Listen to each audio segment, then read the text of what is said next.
Welcome back to the YouTube channel Malawi Cameras. Nkhani ili pano ndiya ku dziko la Kuwait. America ikugulitsa ma unmanned aerial defense platforms pa mtengo wa 1.98 billion US dollars.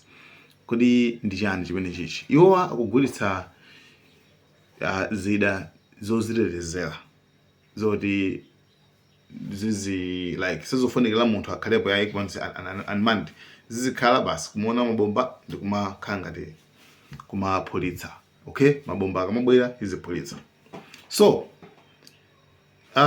nkhani ilipona kuti kodi pamene papa nkhani ikuyenda bwanji chifukwa tingoyerekeza pano kuti mwachilungamo Iran ndi Kuwait alibe ngati udani weniweni woti okay udani kuti akhoza kumenyana nkhondo chifukwa nkhondo iyi sanamenyaneko ndi Kuwait kuti timenyane nkhondo ngati Kuwait ngati dziko la Kuwait ndi Iran. No, nkhondo ngati kuyabwera ndi chifukwa cha ma Americans ndi base yawo and pakati pano pangati Iran kumapanga attack ku Kuwait akumapanga attack pa chifukwa chino kuti ma Americans amagwisa ntchito base ya ku Kuwait ya Americayo kuyenda nayo kutulusa ndege kumene kuchako kuzibweretsa ku dziko lija la Iran ndi kukaphulitsa kumene kucha.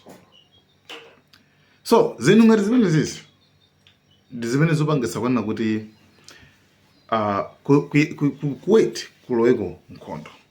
So incident imene ichitika pakati panopa popasidwa imene America inakaphulitsa ku Kashmir Island ku Iran pobwezi laso kukaphulitsa kujani ku Kuwait kuja specifically ku base ku barracks ya Kuwait ya America and kumene kuja akuti pali blame game tikudziwa kale ena akuti yayi aphulitsa ndi Iran ena akuti yayi ndi system inapanga fero inalephera system ya zowakira zija Patriot ndi bomba inapita ku airport koma Iran nakuti ife sitinaphulitse ku airport.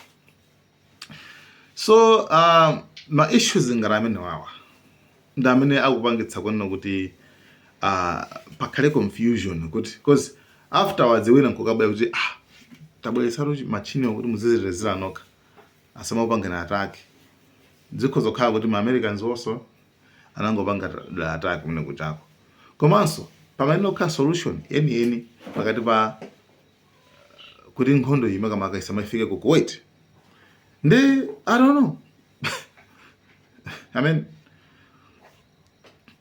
Trump even zisanadziwike zorazalo president zisanadziwike zoti kaya hadzatani amakondo business komanso mindset yake ndiyofuna kuti anthu ena akasamanjoye ye kakhalidwe kake ndikamene kofuna kuti ena akasamanjoye mungoganiza kuti ma 1880 chakuti Trump amayankhula kuona kuti chifani Kuwait munthu osauka amakhala ngati fumu ndi ndalama kwambiri mafuta auti kumagulitsa ndife. Okay, pana mara mafuta kumagulitsa ndife meaning kwenda kuti mafuta pacha amagulitsa $. Petrol to adilo chete kwamba icha anazo kuti mafuta ano muzigulitsa $. So that's it.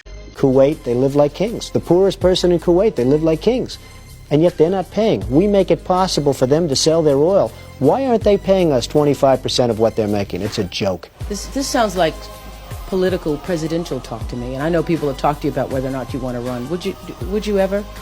Probably not, but I do get tired of seeing the country ripped off. Why would you not? I just don't think I really have the inclination to do it. I love what I'm doing. I really like it. Also, it doesn't pay as well. No, it doesn't. But, you know, I just probably wouldn't do it, Oprah. I probably wouldn't, but I do get tired of seeing what's happening with this country. And if it got so bad, I would never want to rule it out totally, because I really am tired of seeing what's happening with this country, how we're really making other people live like kings and we're not. What do you...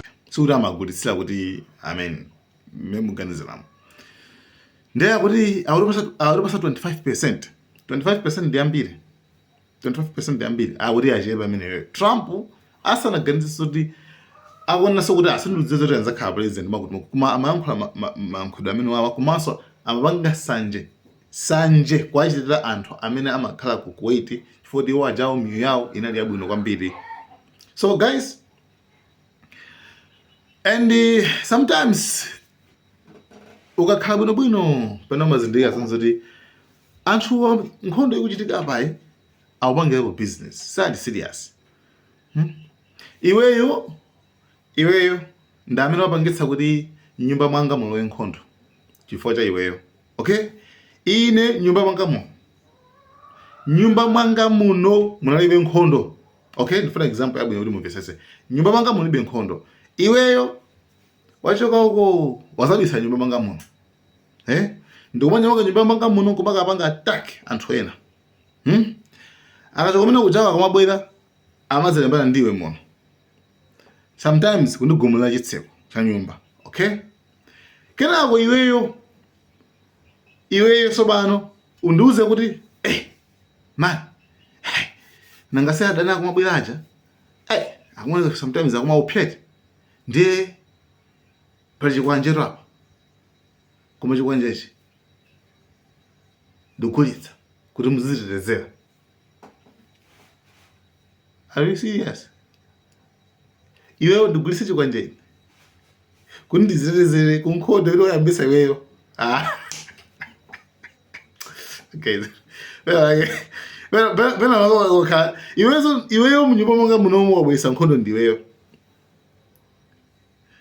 Ndipasi chikwanjecho kachaulere.